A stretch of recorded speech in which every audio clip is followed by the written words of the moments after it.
따라해 주시기를 바랍니다. 머리 둘 곳이 없도다. 다시 한번, 머리 둘 곳이 없도다. 자다 보면 저도 머리 둘 곳이 없을 때가 있어요. 옆에 분한테 이렇게 찌그러져 가지고 또 그분은 또 저한테 그러세요. 그냥 어떻게 똑바로 못 잔다고 그러는데 저도 그럴 때가 가끔 있고요. 덮는 이불을 뺏기는 건 다반사고요. 근데 예수님은 왜 머리 둘 곳이 없다고 그러셨을까요? 침대가 모자르셨나? 왜 그러셨을까? 그런데 오늘 이 본문에서 가만히 보면 예수님께서 우리에게 예수님을 따라가는 제자가 되려면 어떻게 해야 될까를 말씀해 주시는 본문이 57절부터 62절까지. 그래서 예수님을 따른다는 제자는 특별한 예수님을 따르는 목회자들, 또 항존 직분자, 장로님, 권사님들만 계신 것이 아니라 우리 모두의 이야기예요. 아멘. 아멘. 아시겠죠? 그러니까 여러분, 우리가 예수님을 믿는다는 것은 예수님을 닮고 예수님을 따르겠습니다. 아멘. 여러분 꼭 잊지 마시길 바랍니다. 따라해 봅시다. 예수님을 따르는 것은 우리 모두의 이야기입니다. 그대로 살겠습니다. 아멘. 예수님께서 갈릴리에서 예루살렘으로 올라가시면서 사마리아를 통과하면서, 그러면서 예수님께서 사마리아를 한번 지나서 가자 그랬는데 그 마을을 지나가려면 사실은 허락을 받아야 돼요. 언제부턴가 사마리아 사람들하고 유대 사람들하고 등이 졌어요. 함부로 못 지나가요. 그래서 예수님의 제자들이 가서 우리 예수님 지금 큰 일을 이루시기 위해 유대 예루살렘으로 올라가시는데 너희 마을 좀 통과하자. 그런데 그 사람들이 안 받아주는 거예요. 화가 나는 거예요. 그래서 제자 야고보와 요한이 이를 보고 예수님께 나와 말씀을 드리는데, 주여, 이런 놈들이 있습니까? 옛날 같으면 주리를 틀어야 됩니다. 뭐 이런 얘기를 하는 거예요. 그러면서 우리가 불을 명하여 하늘로부터 내려 저들을 멸하라 하기를 원하시나이까? 자, 여러분, 사실 예수님께서 9장에서 그 제자들에게 병을 치유하는 역사, 그 권세를 기도하시면서 주셨어요. 그들은 그 권세를 잘 사용하면서 예수님께서 말씀하셨었고 그 말씀대로 순종하고 내가 믿고 기도하면 이루어지는구나. 아멘. 그 권능이 있는 걸 알게 됐어요.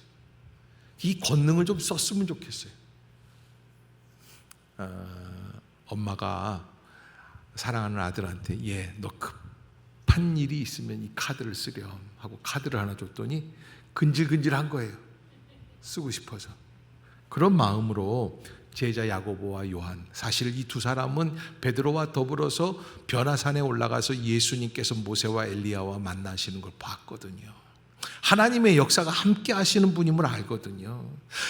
불을 명하여 하늘로부터 내려 저들을 멸하라 하시면 예수님을 감히 반대하는 저 사람들도 태워 죽일 수 있는 권한이 있다는 걸 알고 있거든요.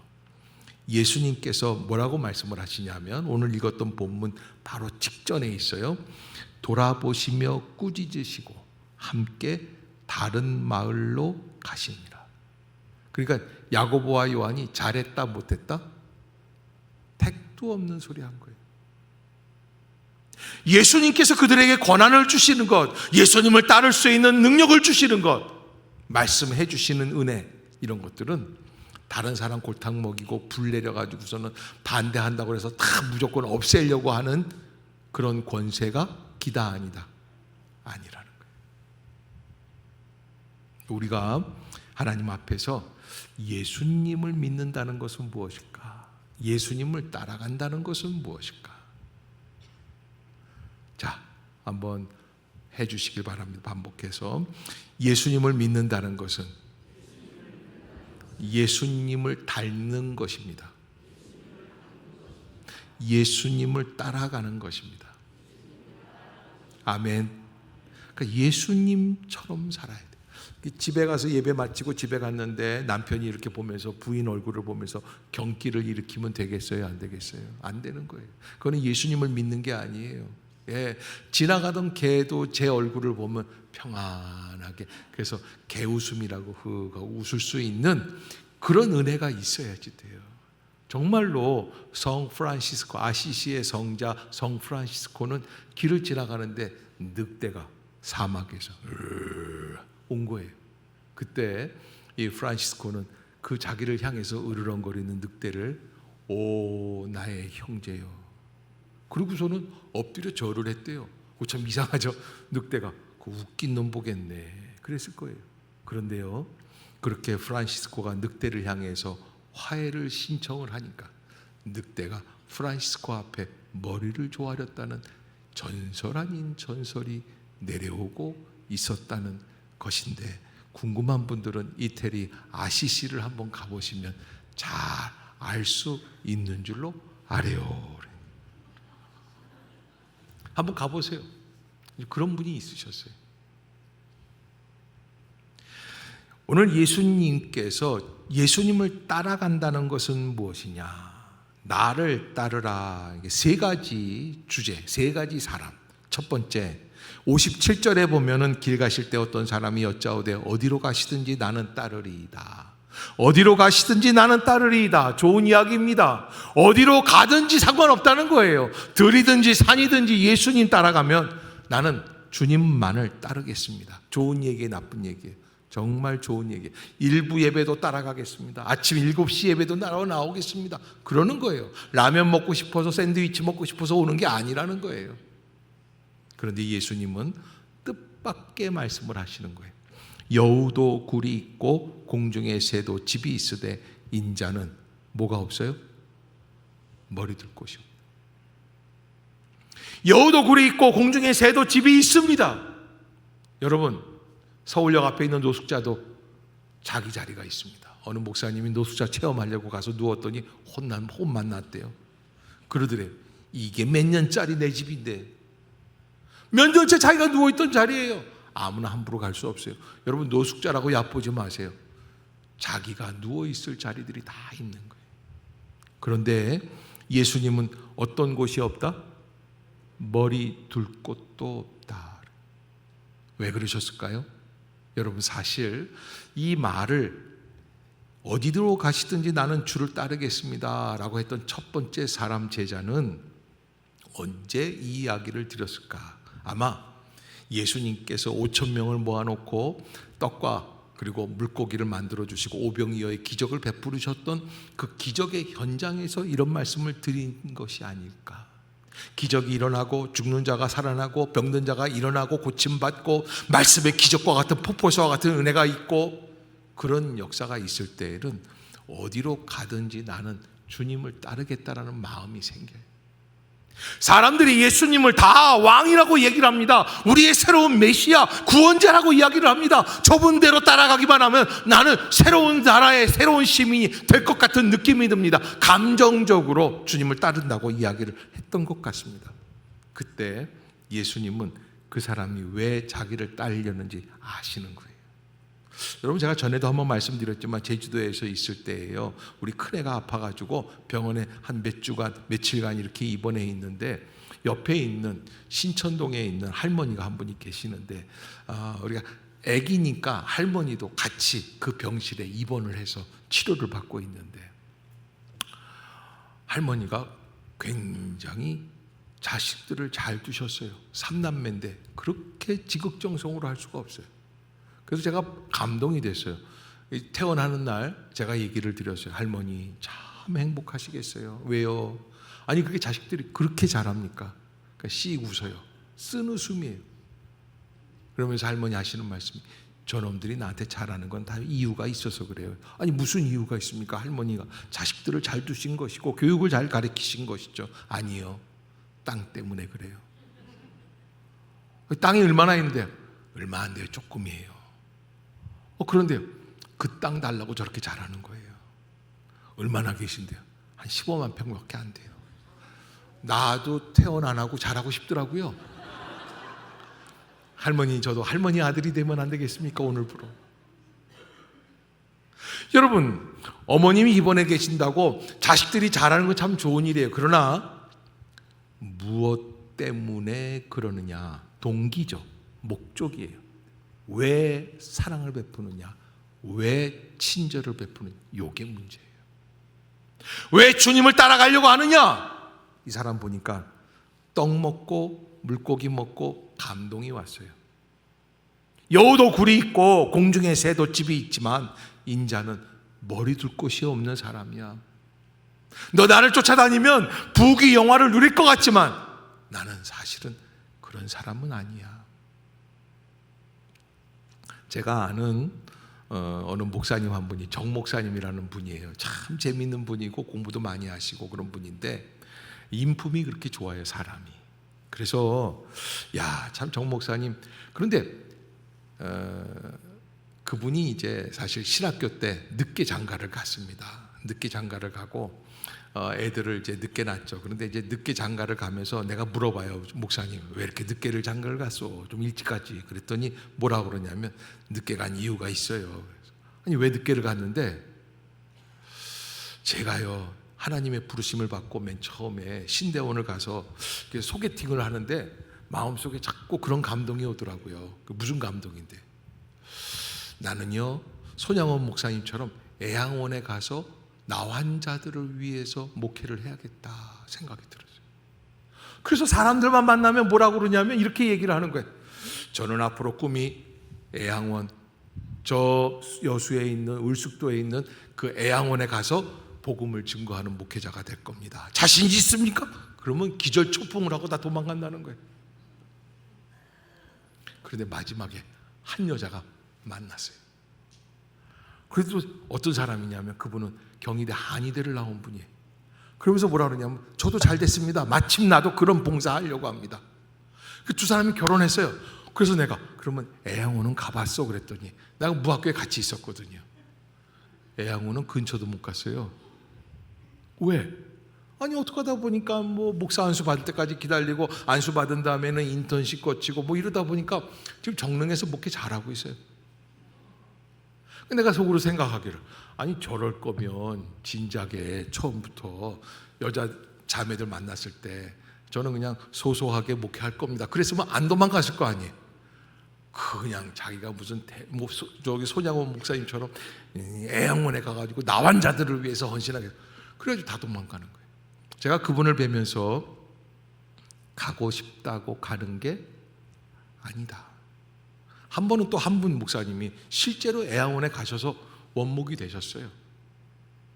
그분은 사실은 좀 럭셔리한 분이에요. 고급스러운 거 많이 좋아해요. 그리고 자기 중심적인 부분이 많아요.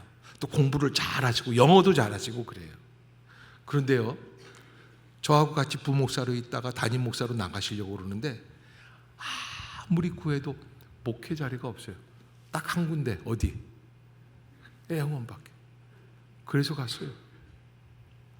10여 년을 계셨는데 많은 분들에게 칭찬을 받았어요. 저분 공부만 잘하는 줄 알았더니 정말 희생정신 강하구나. 제가 이렇게 뵈니까 자기가 원해서 간 자리가 아니에요. 저도 사실 그분이 정말 봉사하려는 마음으로 갔다 그러면 제가 존경할 텐데 저는 그 속을 다 알거든요. 그래도요, 하나님은 그 목사님을 통해서 많은 사람들에게 칭찬받게 하시더라고요. 내가 가고 싶다고 가는 게 아니다. 하나님이 이끌어 주시는 사람들이 따로 있어요. 그리고 그 과정을 통해서 하나님이 영광을 받으시는 거예요.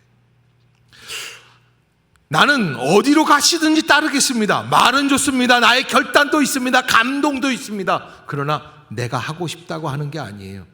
그래서 주님은 뭐라고 말씀을 하시냐면 여우도 굴이 있고 공중에 새도 집이 있지만 인자는 머리 둘 곳이 없다.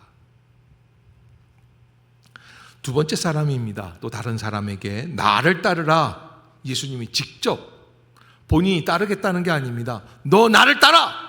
제자가 돼! 말씀만 하신 거예요. 그랬더니 그 사람은 뭐라고 그럽니까? 59절 보면은 이렇게 되어 있습니다. 59절 한번 읽어봅시다. 시작. 또 다른 사람에게 나를 따르라 하시니 그가 이르되 나로 먼저 가서.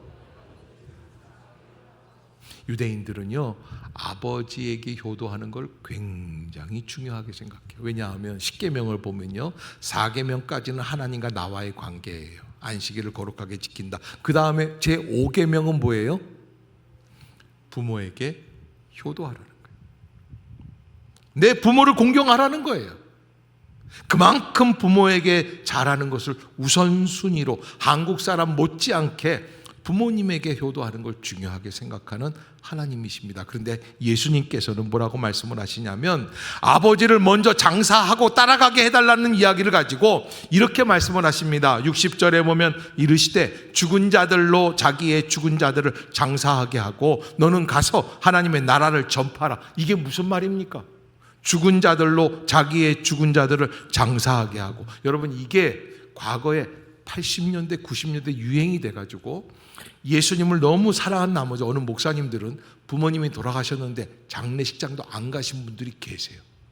그리고 장례식장에 안 가서 자식의 도래를 못 했는데 교인들은 우리 목사님 진짜야. 근데 여러분, 가만 보세요. 장례식장에서 그렇게 우는 자식이 있습니다. 그냥 통곡을 하고. 근데 옆에서 비웃습니다. 왜 비웃을까요? 네? 평소에 개같이 한 거예요. 개떡같이. 용돈 한 번 안 드린 거예요.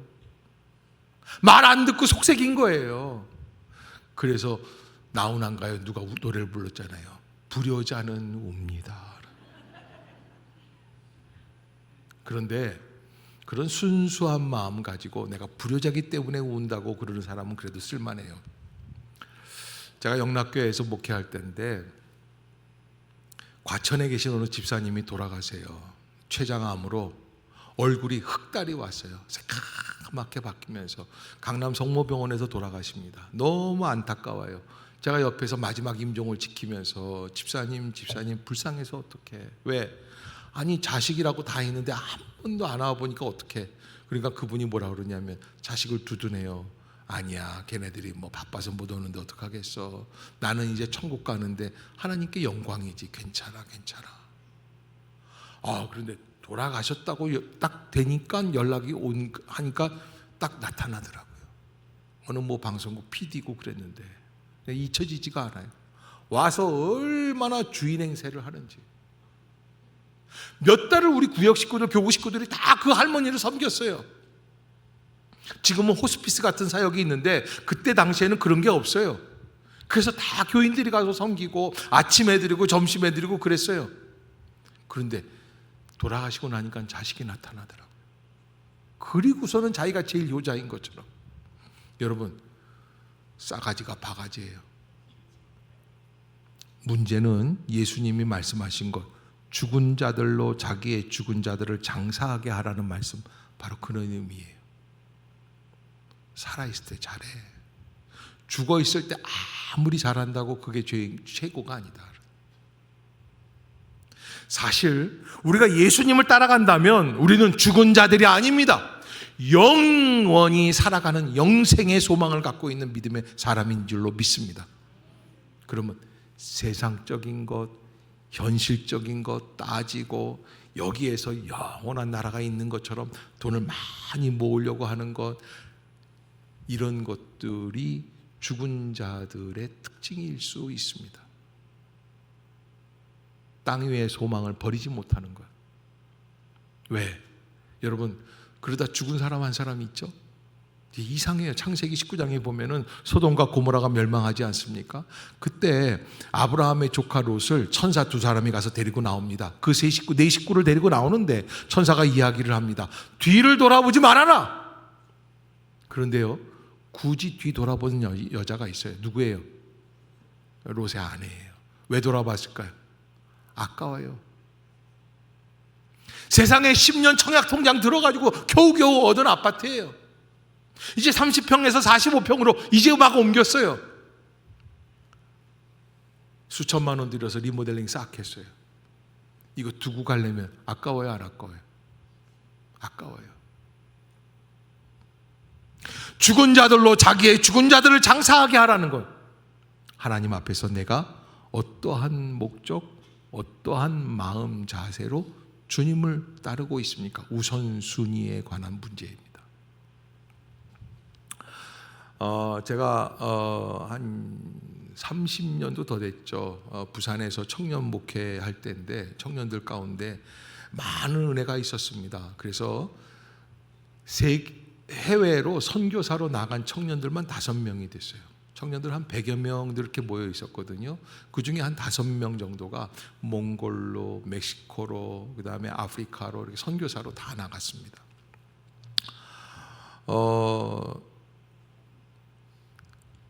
여학생이었는데 청년 회장이었어요. 지금도 저에게 늘 격려의 문자를 보내주는 그런 자매 청년이었어요. 자기가 결단을 하고 목사님 제가 아무래도 선교사로 나가야 될 것 같습니다. 나갔다 와라. 멕시코로 갔습니다. 멕시코에 2년 약속하고 갔어요. 2년 뒤에는 와야지 돼요. 왜냐하면 지금 이 친구가 대학 졸업하고 그리고서는 교편을 잡기 위해서 음악 선생님이거든요. 그래서 이제 임용고시 보고 학교에 들어가야 되는 그 과정들이 남아있는데 이거 하기 전에 먼저 하나님을 위해 헌신하겠다는 거예요. 얼마나 귀합니까? 2년 약속을 하고 갔는데 그 마침은 빨리 들어와서 다시 이제 취업의 길을 가야지 돼요. 그 멕시코 선교사님이 못 보내주겠다는 거예요. 2년 뒤에. 너무 귀하니까 1년만 연장하면 안 되겠다. 전화가 왔어요. 목사님 밤에. 목사님 저 어떻게 하면 좋아요? 목사님이 가지 말라고 여기서 그러는데 기도해보자. 그리고서는 일주일 뒤에 그러면 1년만 더 있기로 하면 어떻겠니? 그랬더니 그러면 제가 1년만 더 헌신하겠습니다. 3년을 있었어요. 그런데 여러분 3년 잘 마치고 돌아옵니다. 돌아오는데 멕시코에서 한국으로 오는 비행기를 타고 쭉 오는데 비행기 안에서 와사풍이 와요. 너무 힘들었어요. 너무 고생한 거예요. 입이 돌아가요, 여학생이. 그래서 이거 고치는 데만 6개월 이상이 걸렸어요. 제가 돌아왔다고 해서 나중에 우리 집사람이랑 가서 부산에 가서 만나고 격려, 얼굴을 차마 못 봐주겠어요. 너무 미안한 거예요. 아니 주님이 좀 다른 사람들도 기적처럼 고쳐주시는데 아니 왜 하필 그렇게 3년 동안 고생하고 오는 그 아이한테 그런 아픔을 주시느냐 말. 그래서 내가 목사로서 너무 미안하구나. 어떻게 하면 좋겠니? 근데 그 친구 하는 얘기가 그래요. 목사님 걱정하지 마세요. 저 이제 다 많이 나았습니다. 괜찮습니다. 이 정도 아픔은 아픔도 아닙니다. 다른 선교사님들 고생하는 거에 비하면 아무것도 아닙니다. 같이 울었어요. 그런데요, 음대를 졸업하고 사실은 이제 부산에서 그 친구가 나온 대학의 음대를 졸업하고 임용고시를 봐서 고등학교 교사로 들어가는데 이게 사실 과정이 쉽지는 않아요. 어려워요. 그래서 멕시코 선교사 갔다 오는 동안 다른 친구들은 취업도 못하고 교사도 못하고 계속 공부하는 거예요. 근데 이 친구한테 그 제가 있던 부산에 있는 교회, 동네 중앙교회라고 큰 교회였는데 그 교회에 교회에서 운영하는 학교가 있었어요. 이사벨 여중 여고가 있어요. 그런데 이게 미션 스쿨인데 그 학교에서 어떤 게 생겼냐면 선교사 자녀들을 위한 대안학교. 선교사님들 자녀들이 굉장히 힘들고 갈등이 많거든요. 해외 나가 있어야 되고 엄마 따라 아빠 따라 다니면서 여러 가지 어려움과 문화 충격도 받고 그러거든요. 그러니까 이 아이들을 6년 동안 중학교 고등학교 과정을 학교에 한국에서 키워주겠다는 거예요. 미션 스쿨을 하나 더 만들었어요. 그 학교 안에다가 그 하나를 만든 거예요. 거기에 선생님들을 뽑아요. 근데 마침 선생님들을 뽑는데 음악 선생님이 필요한데 선교사 갔다 온 사람이 있으면 좋겠습니다. 연락이 왔어요. 누구예요? 딱 그분이에요. 하나님이요, 그런 어려움과 고난 속에서 흔들리지 않는 믿음을 보고 그에게 길을 열어주시기 시작을 하시는데 제가 한 몇 년 전이에요. 갔는데 아니 이제 결혼한 지 얼마 안 됐거든요. 그때만 해도.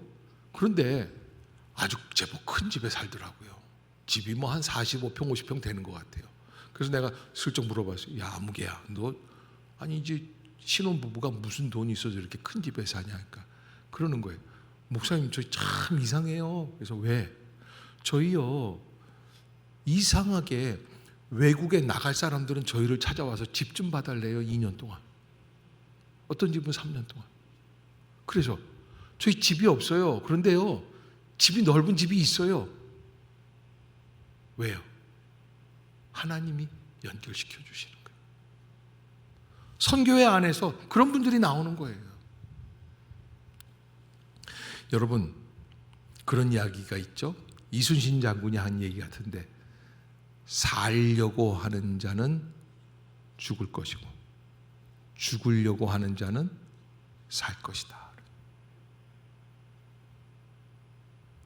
세 번째 사람이 주여 내가 주를 따르겠지만 나로 먼저 내 가족을 작별하게 허락하소서. 예수께서 손에 쟁기를 잡고 뒤를 돌아보는 자는 하나님 나라에 합당하지 않도다. 쟁기질할 때 정확하게 하나의 표적, 나무 같은 거 하나를 딱 정해놓고 곧바로 그 쟁기를 잘 해야 합니다. 그렇지 않으면 삐뚤빼뚤. 여러분 쟁기 잡고요 룰루랄라 어이 김씨 잘가 어이 박씨 잘가 이러면요 엉망이 돼버리는 거예요. 농사를 안 져봤다고 아무도 동의를 안 하고 있는데 목표가 있어야 돼요. 한 10여 년 전 얘기입니다.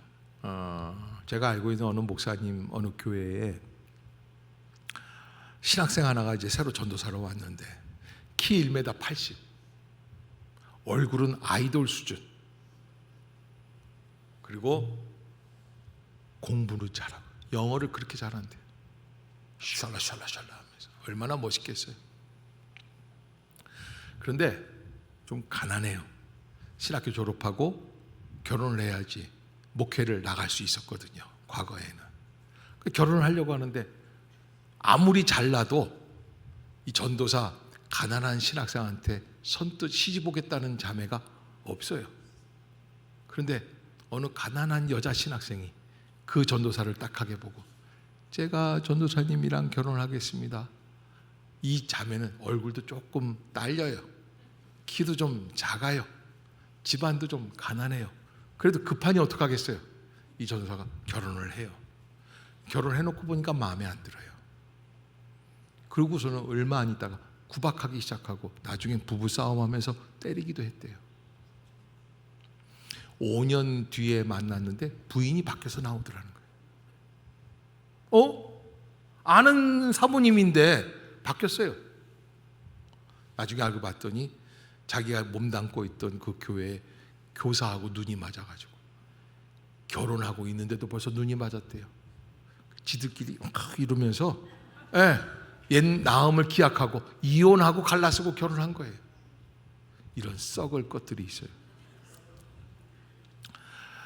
그런데요 얘기는 거기서 끝나질 않아요. 언젠가 한 번은 중량천 아시죠? 동부간선도로 범람을 했어요. 홍수가 났어요. 비가 많이 왔어요. 한 10여 년 전 얘기예요. 동부간선도로에 물이 차기 시작해요. 새벽에 두 사람이 차를 타고 가다가 터널로 들어갔어요. 못 나오고 죽었어요. 하나님이 그냥 데려가신 거예요. 답이 없어요. 제가 또 이렇게 얘기했다고 앞으로 지하 터널에서 죽은 사람들은 다 바람 피다 죽은 거야. 그건 아니에요.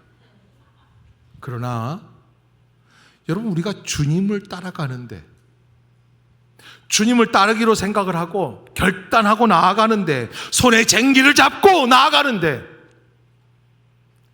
뒤를 돌아보고 이것 때문에 안 되고 저것 때문에 안 되고 더워서 못하고 힘이 들어서 못하고 여러분 주님을 따를 때에는 핑계가 없어요. 무조건 가는 거예요. 아멘. 여러분 잊지 마시길 바랍니다. 최선을 다해 가는 겁니다. 집중해서 가야 됩니다. 이제부터 시작하는 가을, 하나님의 은혜 가운데 예수님을 믿는다는 것이 무엇인가? 다음 주에 오실 때는 조금 더 변화된 모습으로 올 수 있기를 주의 이름으로 축복합니다. 열정을 다 쏟으십시오. 최선을 다하십시오. 그래서 주님을 만나기 위해 그 일에 가치를 두고 역사하십시오. 그때 주님이 우리를 인도해 주시고 붙들어 주실 줄로 믿습니다. 손에 쟁기를 잡고 뒤를 돌아보는 자가 없는 그런 우리 교회가 될 수 있기를 주의 이름으로 축복합니다. 기도하겠습니다.